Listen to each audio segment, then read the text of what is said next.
А вот если Кабмин республики возглавит аварец Гази Магомедов, то вопросительный знак появится над головой главы Дагестана Рамазана Абдулатипова. К слову сказать, в Кремле уже подумывали поломать эту систему. И даже были планы отдать право руководить республикой Кумыку. Но нашлась причина, интересная причина.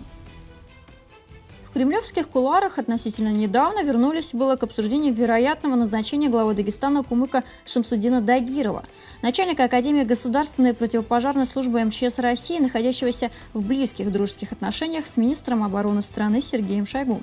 Но от этой идеи в Москве отказались сразу же после того, как с подачи Абдулатипова решили, что подобный кадровый шаг приведет к нарастанию пантюркистских настроений не только в республике, но и в регионе в целом.